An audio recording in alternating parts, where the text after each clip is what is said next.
present to you the 6 steps of 4-star. I will say that when I started with 4-star, I thought this sounded a little ridiculous. I don't want to say ridiculous, but I thought I had my own methods, and I thought my methods worked for me. I've been in sales many, many times, for many years. I thought I knew what I was doing, and let me just say, it would have saved a lot of headache had I just converted to the 6 steps early on. There's a reason this process is in place. There's a reason that these people have been very successful. So I would just urge you to try the 6 steps before you try it on your own. Do as I say, not as I did. Step number 1, get on the roof. Prior to getting on the roof, you've talked to someone who has given you permission to get on the roof. Hopefully that's a decision maker, an owner, who you can present to immediately afterward. If you've got someone there, they are difficult to get in touch with, a hold of, please ask them, hey, I'm gonna jump up on the roof. It'll take me 5 or 10 minutes to do this inspection. Would you mind staying here for a few minutes? I'll meet with you immediately afterward and show you some pictures. That avoids the whole, well, I gotta go, can you just email the pictures to me or anything like that? That's not the scenario we want. So just ask them if you can meet with them immediately afterward. In fact, don't ask, tell them, hey, I'm gonna jump up on the roof, I'll be down in 5 or 10 minutes, and I'll show you the pictures immediately afterward, okay? And go fast. They might change their mind. We don't want that. Number 2, take photos. What are you taking photos of? Well, you're taking photos of storm damage, obviously, on the roof, but also pipe caps, vent caps, HVAC, any flashing metals. Those usually show the damage really quickly. They're thinner gauge metals. Make sure you're taking plenty of photos of those. Take a picture that shows the periphery of the building. If I take a close-up photo of just a metal roof with a hell dent in it, how do I know that that's my metal roof?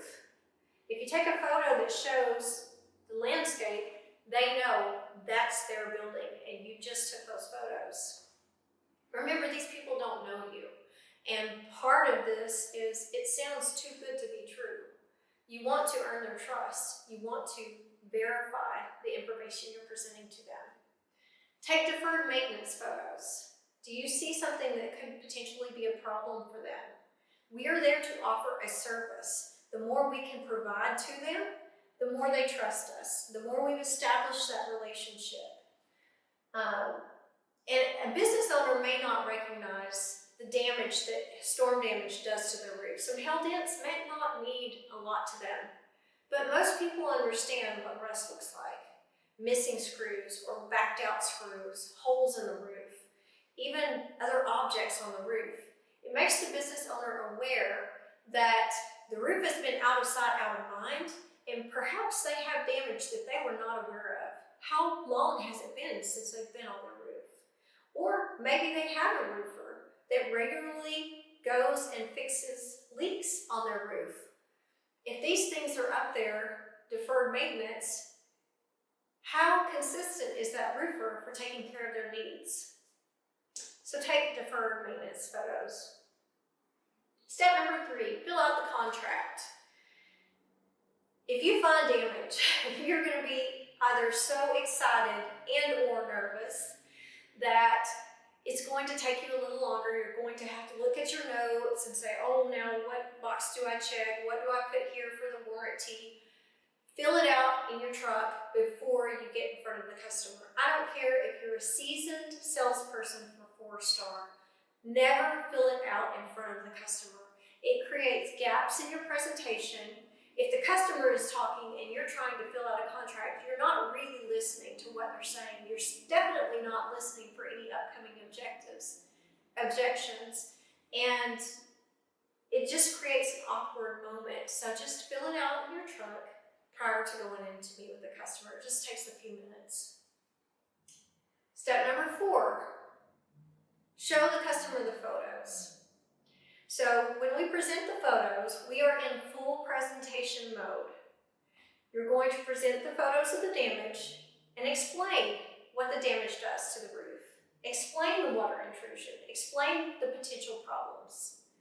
You're also going to explain any deferred maintenance photos, just so they're aware. Again, we're offering a service. Create a sense of urgency. This is an important step in your presentation. There are two parts to this. If you have a storm date that has a statute that's ending in just a few months, the business owner needs to be aware that that timeline is coming fast. It's quickly approaching. They need to do something about this now to secure their rights in order for the insurance company to have time to do their investigation and process this claim. Now's the time. It creates urgency. You've got the storm report there. You can show them the storm date. This makes them aware that this is something they need to be putting as a priority on their list of things to be concerned with. If you've got a storm date that's several years out, say you're in Arkansas, you've got that beautiful 5-year statute, maybe you've got 3 more years, you need to make the business owner or the policy owner aware that multiple times throughout the policy, it states that if he or she is aware of damage to the building, it is their responsibility as part of their contractual agreement with the insurance company on their policy to make the insurance carrier aware of the damage.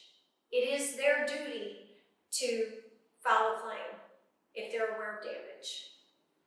So that's another way to create urgency if your storm date has a lot of statute left. Step number 5, sell the roofing product and 4-star. So the roofing product, what are some of the benefits? We don't have exposed screws. Our seams are our strongest points. We don't have any fasteners exposed. We add R value to the roof. We are UV reflective.